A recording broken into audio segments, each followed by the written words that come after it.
أعوذ بالله من الشيطان الرجيم بسم الله الرحمن الرحيم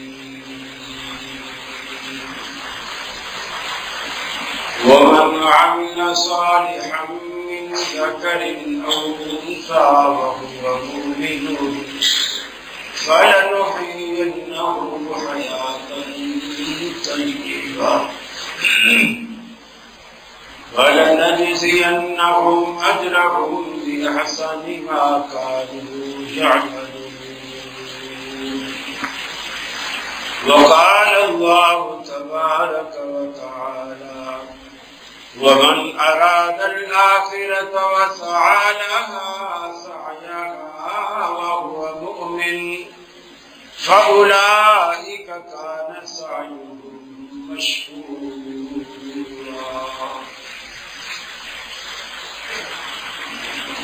یہ مقصد ہے کہ دنیا سے جہالت دور ہو جائے، کلام اللہ سے مومن کا دل دور ہو جائے. یا الہی جب تک میرے جسم میں جا رہے تجھ پہ صدقے تیرے محبوب قربان رہے، میں رہوں یا نہ رہوں بندے کی ہے یہ دعا، دین احمد اور عزت قرآن رہے. الہی ہم میں پھر وہ صدیق سا ایمان پیدا کر، عمر فاروق سا کوئی جلیل انسان پیدا کر، رگے تحریک کٹ جائے دم عثمان پیدا کر، علی المرتضی شیر خدا کی آن پیدا کر. عزیز ساتھیوں، دوستوں اور بزرگوں، دنیا میں ہر مسلمان جو بھی کلمہ پڑھتا ہے اور وہ جو بھی نیکی کرتا ہے بلا امتیاز مسلک اس کی یہ خواہش ہوتی ہے کہ میرا یہ عمل اللہ کے ہاں قبول ہو. بریلوی یہی چاہتا ہے، شیعہ یہی چاہتا ہے، اہل حدیث یہی چاہتا ہے، دیوبندی یہی چاہتا ہے کہ میں جو بھی نیکی کرتا ہوں وہ قبول ہو.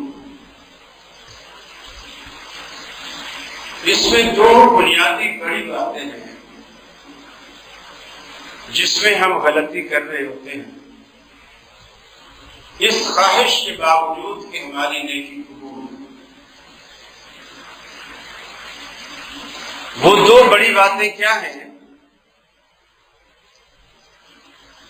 ہم نیکی تو کر رہے ہوتے ہیں لیکن اس سے بالکل بے خبر ہوتے ہیں کہ نیکی کہتے کسے. آیا جس کو میں نیکی سمجھ رہا ہوں یہ نیکی ہے؟ جس کو وہ نیکی سمجھ رہا ہے وہ نیکی ہے؟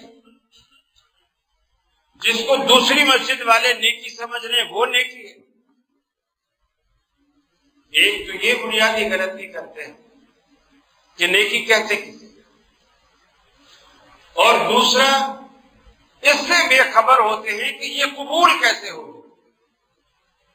خواہش تو ہے کہ یہ قبول ہو لیکن قبول کیسے ہوگی اس کی ہمیں پرواہ نہیں، نہ اس کی جستجو، نہ اس کی کوشش، نہ اس کی پرواہ. اور جب تک یہ دو باتیں ہمارے عمل سے پہلے اس عمل کے اندر پیدا نہیں ہوں گی تب تک وہ عمل بیکار. آپ دیکھیے ابو جہل 100 اونٹ قربان کرتا تھا حاجیوں کو ان کی تواضع کے لیے، ستو پلاتا تھا، میٹھے پانی کا انتظام کرتا تھا ان کے لیے، خیمے لگواتا تھا مینا میں ابو جہل. لیکن آج ہے کہاں؟ دوزخ۔ دنیا میں اس کی قبر کا کہیں نام و نشان بھی نہیں، اللہ نے ایسے مٹا دیا۔ بظاہر وہ نیکی تھی، لیکن اس نے یہ سمجھا ہی نہیں کہ نیکی قبول کیسے ہو۔ نیکی تو وہ کر رہا۔ اب جاپان والے جو چیز بناتے ہیں ہمارے ہاں بڑی مقبول ہوتی، اور مقبول دو وجہ سے ہوتی۔ ایک تو جی وہ جھوٹ نہیں بولتے، جو اوپر لکھیں گے وہی اندر ہوگا۔ دو نمبر چیز نہیں بناتے۔ ہاں جاپان کی چیز لانڈی میں 2 نمبر بن جائے گی، اسٹیمپ لگے گی جاپان کی، لیکن وہ ایسا نہیں کریں گے کہ اپنی چیز پر پاکستان کی اسٹیمپ لگائے، کبھی بھی ایسا نہیں۔ اب بظاہر یہ نیکی ہے، ملاوٹ نہ کرنا، دھوکہ نہ دینا، جھوٹ نہ بولنا، جس چیز کے پیسے لینا وہی چیز دینا، بہت بڑی نیکی۔ لیکن کیا اس نیکی کی وجہ سے جاپانی جنت میں جائیں گے؟ نہیں۔ اس لیے کہ نیکی دو باتیں بنیادی طور پر میں سمجھتا ہوں اگر آج آپ کے پلے بند جائیں کہ نیکی ہے کیا اور وہ قبول کیسے ہو، تو ہماری ساری زندگی انشاءاللہ کامیاب، ساری زندگی۔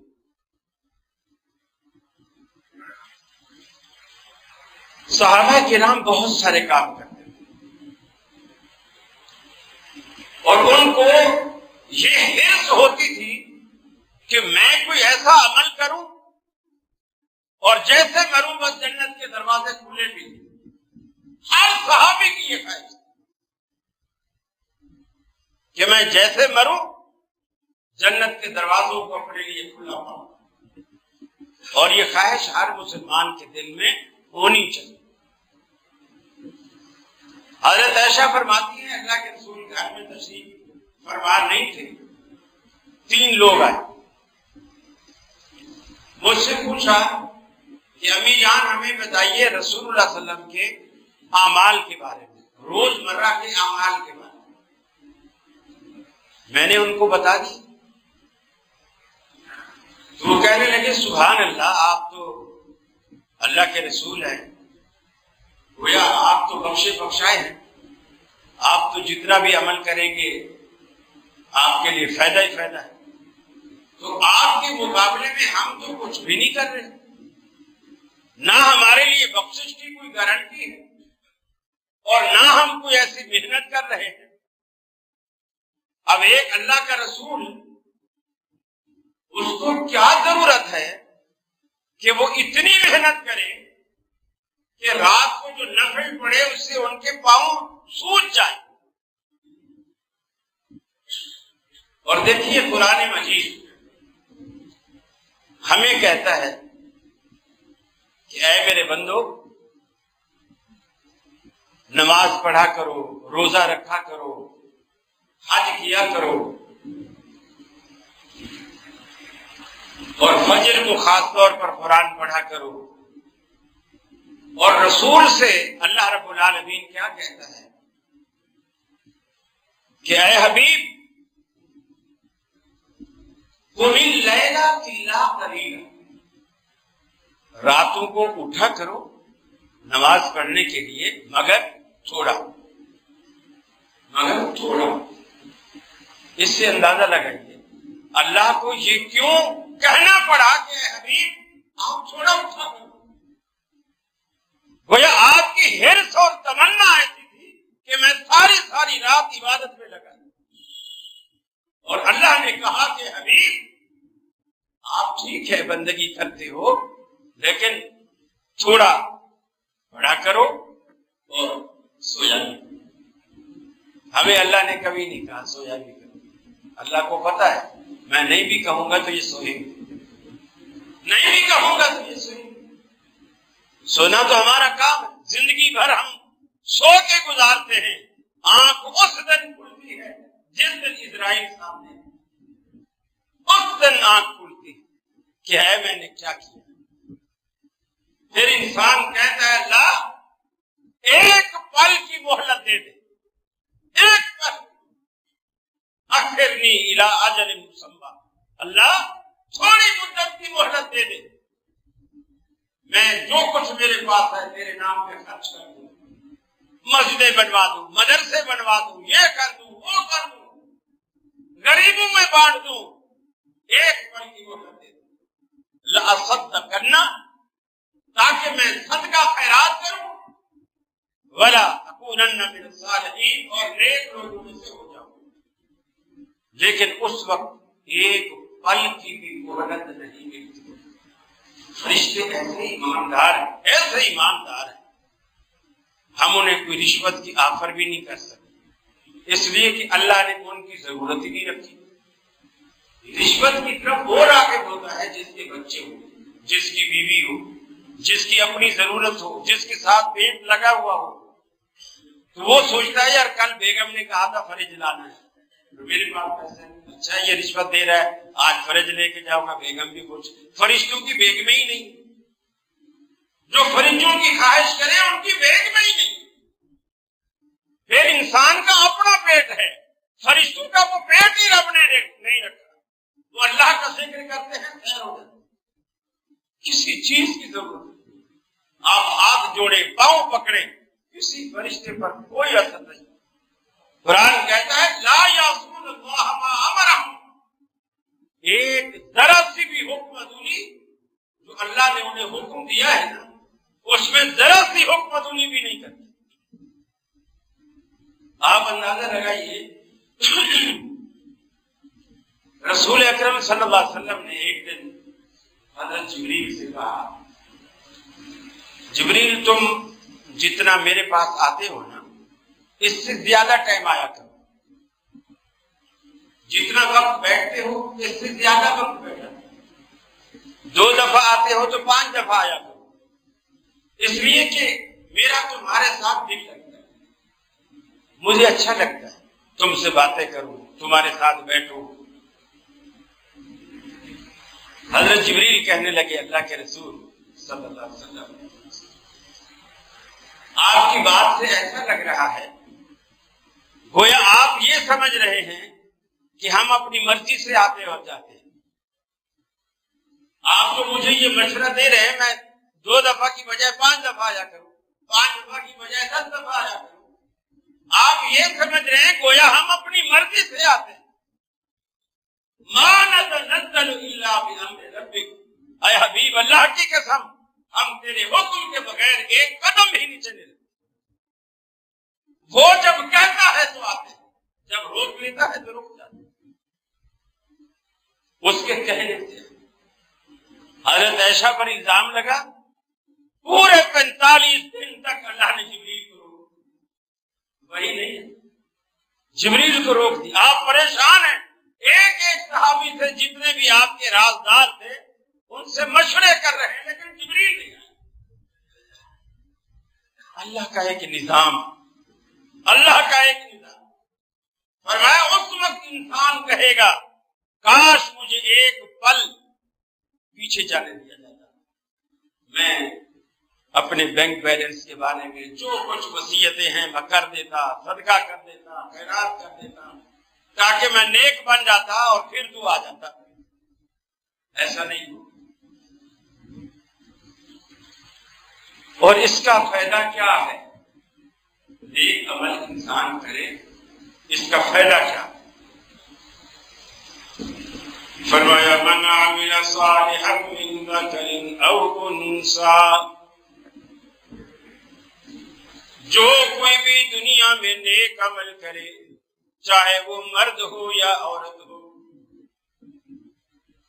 دنیا میں کوئی بھی شخص نیکی کرنے والا چاہے وہ مرد ہو یا عورت ہو، من ذکر او انثی نحیینہ حیاتا طیبہ، فرمایا ہم ان کو زندگی میں دنیا میں بہت پاکیزہ زندگی، پاکیزہ حیات اس کو عطا کریں گے۔ فَلَنَجْزِيَنَّهُمْ أَجْرَهُمْ بِأَحْسَنِ مَا كَانُوا يَعْمَلُونَ، اور دنیا میں جو وہ عمل کرتا رہا اس کے عمل کا ہم اجر اس سے زیادہ بہتر عطا کریں گے جو وہ دنیا میں کام کرتا رہا. دنیا کے جتنے بھی اس کے معاملات، سارے معاملات میں اچھا اجر ہم عطا کریں گے بما کانوا یعملون، جو وہ عمل کرتا رہا. اب وہ نیک عمل کہتے کسے ہیں؟ جس کو میں نیک کہتا ہوں، جس کو آپ نیک کہتے ہیں. بہت ساری دنیا میں باتیں ہیں، آپ اسے اچھا سمجھتے ہیں، ہم اچھا نہیں سمجھتے. دیوبندی اسے اچھا سمجھتے ہیں، ہم اچھا نہیں سمجھتے. کسی چیز کو ہم اچھا سمجھتے ہیں، دیوبندی اچھا نہیں سمجھتے. مثال کے طور پر رفع الیدین کو لے لیجیے، آپ کو پسند ہے، ان کو پسند نہیں. آمین آپ کو پسند ہے، دوسری مسجد والوں کو پسند نہیں. ہاں آمین دل میں کہنا ان کو پسند ہے، آپ کو پسند نہیں. رفع الیدین نہ کرنا ان کو پسند ہے، آپ کو پسند نہیں. امام کے پیچھے فاتحہ پڑھنا آپ اسے نیکی سمجھتے ہیں، وہ کہتے جو پڑھے گا اس کے منہ میں انگارے ڈلیں گے. آپ سینے پر ہاتھ باندھ کر نماز پڑھنا پسند کرتے ہیں، وہ کہتے ہیں یہ عورتوں کا طریقہ ہے، یہ عورتوں کا طریقہ ہے. اور وہ پیٹ تھام کے نماز پڑھتے ہیں، آپ کہتے ہیں یہ سنت سے ثابت نہیں. اب ہم پریشان ہیں کہ نیکی ہے کیا؟ ایک بندہ مردے کو دفنانے کے بعد کھڑے ہو کر قبر میں اذان دیتا ہے، اس سے پوچھو کیا ہے؟ بولے سے شیطان بھاگتا ہے. نیکی کا کام ہے. اذان دینا کوئی ثواب نہیں ہے. آپ کہیں گے بالکل اذان دینا اچھی بات ہے، لیکن اذان کا ایک حل ہے. قبروں پہ تو اذانیں نہیں دی جاتی، اذان مسجد میں دی جاتی. آپ گھر میں اذانیں کیوں نہیں دیتے؟ آپ گھر میں کیوں نہیں اذانیں دیتے؟ سڑک پہ چوکوں پہ اذانیں کیوں نہیں دیتے؟ ثواب کا کام ہے نا. کس نے روکا ہے آپ کو؟ چوک پہ کھڑے ہو کر اذان دیں. شیطان چوک سے بھی بھگائے، گلی میں دیں، گلی سے بھی بھگائے، گھر میں دیں، گھر سے بھی بھگائے. شیطان ہی بھگانا ہے. اب ایک بندہ اس کو نیکی سمجھ رہا، دوسرا بندہ اس کو بدعت سمجھ رہا. کھانا سامنے آیا، مولوی صاحب نے 3-4 صورتیں جو یاد کر رکھی ہیں، ختم شریف کے نام سے اسے پڑھے گا اور اعتراض کرنے والے کو جواب دے گا میاں کہ قرآن پڑھنا کوئی گناہ کا کام ہے؟ قرآن پڑھنا تو میں نے قرآن تو پڑھا ہے، کون سا کسی کو گالی دی ہے؟ میں نے قرآن ہی پڑھا ہے. میں نے ایک ہاتھ پہ 10-10 نیکیاں ہوئی. سوال یہ ہے کہ آپ نے تو 3 صورتیں پڑھی، صحابہ کو پورا قرآن یاد تھا، ان کو یہ نیکی کیوں نہیں سوچی؟ انہوں نے یہ عمل کیوں نہیں کیا؟ ان کے زمانے میں فوتگیاں ہوتی تھی، اذان ان کو بھی یاد تھی، انہوں نے کیوں نہیں قبر پہ اذان دی؟ یہ فرق ہے. جب تک آپ یہ تعین نہیں کریں گے کہ نیکی کہتے کسے ہیں. دیکھیے ایک چیز بظاہر نیکی لگ رہی ہے، مثال کے طور پر نماز کی ہر رکعت نیکی، ہر رکعت نیکی. جمعہ میں ہم 2 رکعتیں پڑھتے، دیوبندی بریلوی اہل حدیث سارے 2 رکعتیں پڑھتے. اگر ہم 4 پڑھ لیں تو کیا حال ہے؟ 4 پڑھ لیں تو نیکی کیوں نہیں؟ اس میں 2 رکعتیں بڑھیں گی، 4 سجدے بڑھیں گے، 2 رکوع بڑھیں گے، 2 قیام بڑھیں گے، 1 اتحیات بڑھے گی. نیکی کیوں نہیں؟ ثواب کیوں نہیں ملے گا؟ اس لیے کہ نیکی میرے کہنے سے نیکی نہیں بنتی جب تک اللہ اسے نیکی نہ مانے، اور اللہ اسے نیکی مانتا ہے جسے رسول اللہ نے نیکی مانا.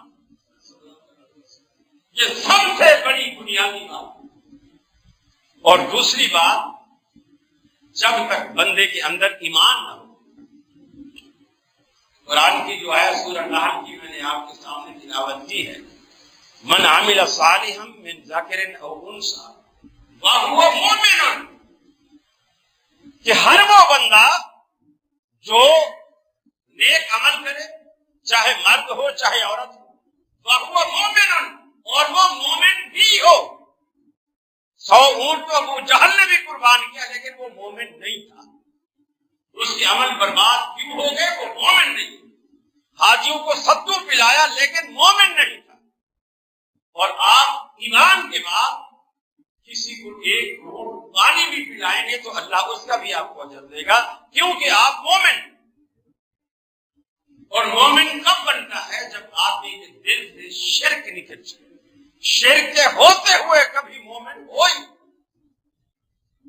شرک نکل جائے، اللہ کی توحید پر یقین۔ اگر آپ یوں کہیں نا اللہ کتنے ہیں، دیوبندی سے، بریلوی سے، حتیٰ کہ شیعہ سے آپ پوچھے کتنے ہیں، دیکھا پاگل ہو گیا کیا؟ اللہ ایک ہی۔ کتنے ہیں؟ تیرا سوال ہی غلط ہے، اللہ ایک ہی ہے۔ لیکن وہ موحد نہیں ہوگا، پھر بھی مشرک ہوگا۔ آپ پوچھیں نا کسی سے اللہ کتنے ہیں، وہ کہے گا تیرا سوال غلط ہے، اللہ بھی کتنے ہوتے ہیں۔ یہ تو ایسا سوال ہے جیسے کسی سے کوئی یہ پوچھے کہ تیرے باپ کتنے ہیں، وہ لڑ پڑے گا، وہ لڑ پڑے گا۔ ایسا یہ جملہ ہے، اللہ ایک، جیسے باپ ایک ہوتا ہے نا، اللہ بھی ایک ہوتا ہے۔ دوسرا باپ اگر کسی نے بنایا، زمانہ اس کو گالی دیتا، یہ حلالی نہیں ہے۔ یہی معاملہ شرک ہے۔ دوسرا رب بنائے گا کسی کو، ایمان ختم، وہو مومن والی شرط اس کے اندر نہیں رہی، ایمان ختم۔ یہ کب پتا چلے گا؟ جب آپ کہیں حضرت یہ قبر کو سجدہ کرنا شرک، اب وہ سیدھا ہوگا کہتے شرک ہے، یہ تو بزرگان دین، یہ تو اللہ کے پیارے ہیں، یہ تو اللہ کے اپنے ہیں۔ اللہ کے اپنوں کی بھی اطاعت ہوتی ہے۔ میرے گھر کے بنگلے پر میرا نام تو لگ سکتا ہے، لیکن میرا پڑوسی دوست کتنا بھی پیارا نہیں کیوں نہ ہو، میرا سگا بھائی بھی کیوں نہ ہو، میں اپنے گھر کے بنگلے پر اس کے نام کی تختی لگانا پسند نہیں کرتا۔ ہر بندہ یہی چاہتا ہے۔ تو اللہ تعالیٰ ہم سے کہیں زیادہ غیرت والا ہے، اس کی مسجد میں اس کے غیر کی تختی کیوں لگے؟ یہ جو یا حسن، یا فاطمہ، یا حسین، یا محمد، یا رسول، فلاں فلاں، پوری مسجد بھری ہوتی۔ مشرکین کی مسجدیں دیکھیں، داخل ہوتے ہی پتہ چل جاتا ہے کہ بظاہر مسجد ہے، حقیقت منظر، حقیقت میں یہ منظر جہاں، اور اللہ کیا کہتا ہے قرآن میں، ان المساجد للہ فلا تدعوا مع اللہ احدا، مسجدیں اللہ کے لیے ہوتی ہیں، خبردار اس میں اللہ کے سوا کسی کو مت پکارا۔ اب جب آپ یہ بات کرو گے نا، پھر کہے گا کہ یہ وہابی، اللہ کتنا ہے؟ ایک، یہ سب مانیں گے، لیکن اللہ کے ساتھ شرک نہیں کرنا، یہ سارے نہیں مانتے۔ اللہ قرآن میں کہتا ہے ما یؤمن اکثرهم باللہ الا وهم مشرکون، اللہ کے ساتھ جو لوگ ایمان لائے ہیں ان میں اکثریت مشرک ہے، ایمان لانے کے باوجود اکثریت مشرک، پھر ان کی عمل کہاں پر ہوگی؟ خیراتیں، صدقاتیں، زکوٰۃ، یہ وہ سب کچھ کالے بکرے، سفید بکرے، بازاروں پہ جا جا کے کیا کچھ ذبح ہوتا ہے، سب ناجائز، سب حرام، سب ایمان کو برباد کرنے والی بات۔ فرمایا ومن اراد الاخرۃ وسعى لها سعيها وهو مؤمن۔ اس آیت کریمہ میں بھی رب العالمین نے وہی شرط لگا دی، ومن اراد الاخرۃ، جس بندے نے کسی بھی نیکی کے ضمن میں آخرت کا ارادہ کیا، نیکی تو اس نے دنیا میں کی، بیج اس نے دنیا میں بویا، لیکن فصل آخرت میں کاٹنے کا اس نے ارادہ کیا۔ من اراد الاخرۃ وسعى لها سعيها، اور اس بیج بونے کے بعد اس کے لیے اس نے کوشش بھی کی، آخرت کو پانے کے لیے، اس میزان میں ترازو میں اپنے عمل کا وزن بڑھانے کے لیے، پل راہ سے پوری کامیابی کے ساتھ گزرنے کے لیے اس نے عمل بھی کیا، لیکن عمل کے ساتھ وسعى لها سعيها، اس کے لیے اس نے کوشش بھی کی۔ اور جو شرط اللہ نے رکھی وَهُوَ مُؤْمِنٌ، بشرطے کہ وہ مومن ہو۔ توحید کے بغیر ان کے عمل کو رب العالمین دیکھے گا بھی نہیں، تولے گا بھی نہیں، وزن بھی نہیں کرے گا، اگر دل میں ایمان نہیں، توحید نہیں۔ شرک کے ساتھ کسی مشرک کا عمل قبول ہو ہی نہیں۔ فَأُولَٰئِكَ كَانَ سَعْيُهُم مَّشْكُورًا۔ اگر کوئی بندہ ایمان کی حالت میں نمازیں پڑھے، یعنی توحید کے بغیر، توحید کے ساتھ اگر نمازیں پڑھے ایمان کی حالت میں، اللہ قبول کرتا ہے۔ سنت کے مطابق پڑھے، اللہ قبول کرتا ہے۔ اگر اس کے دل میں ایمان نہیں، توحید نہیں، سنت نہیں، اخلاص نہیں، اس کا عمل بالکل برباد، قبول ہی نہیں ہوتا۔ اخلاص کا بڑا آسان سا مطلب ہے۔ اخلاص کا مطلب یہ ہے کہ آپ وہ کام اللہ کو خوش کرنے کے لیے کریں اور کوئی مقصد نہ ہو۔ جس نے بکرا بازار پہ جا کے کاٹنا ہے وہ اللہ کو خوش نہیں کرنا چاہتا، وہ صاحب بازار کو خوش کرنا چاہتا ہے، اور یہی شرک ہے۔ میرے بھائیو، آپ ایک عرصہ دراز سے الحمدللہ آتے ہو، اللہ تعالیٰ اسی طرح آپ کو آتا رکھے، آپ کو زندگی دے، آپ کو اللہ رب العالمین ایمان کی نعمتوں سے مالا مال فرمائے۔ آپ یہاں آتے ہیں اور جمعہ بھی سنتے ہیں، جمعہ سننے کے بعد ہمارے اندر سے شرک نہ جائے، سنت کی محبت نہ ہو، یقین مانیے ہمارے آنے کا، جمع ہونے کا، اکٹھا ہونے کا کوئی فائدہ نہیں۔ فائدہ ہی تبھی ہے کہ جو بیماری جمعہ سے پہلے تھی، جمعہ کے بعد وہ نکل جائے۔ جو یہ کلینک ہے، روحانی کلینک، جہاں علاج ہوتا ہے ہمارے امراض کا، اور قرآن نسخہ کیمیا جو ہمارا علاج کرتا ہے۔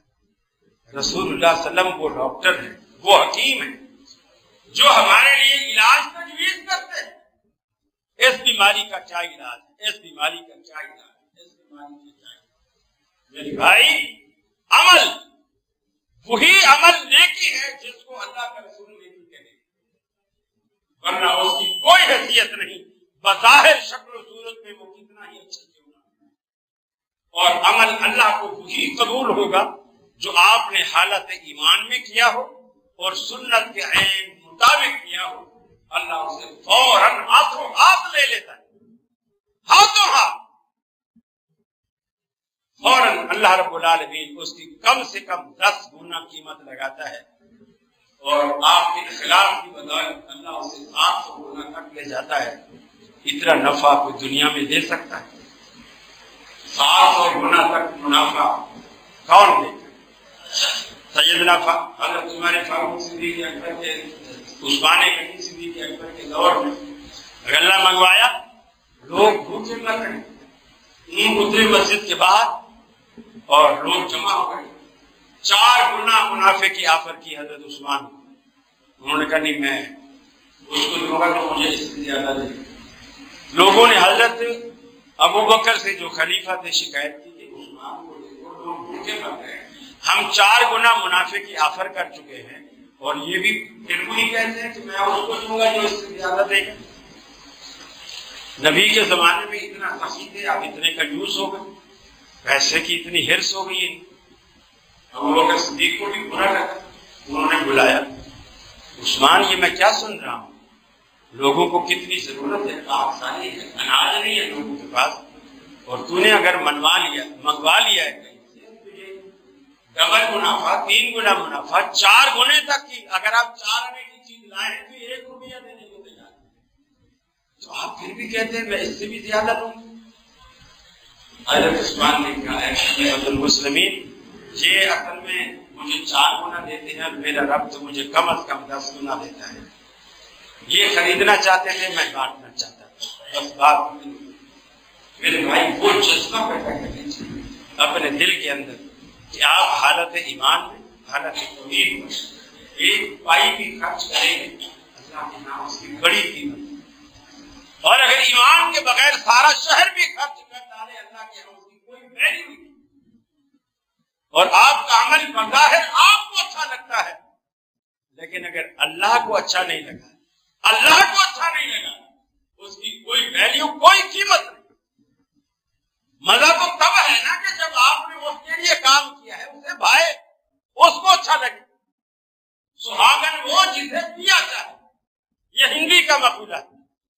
دلہن سجی بیٹھی تھی، عورتیں آتی تعریف کرتی،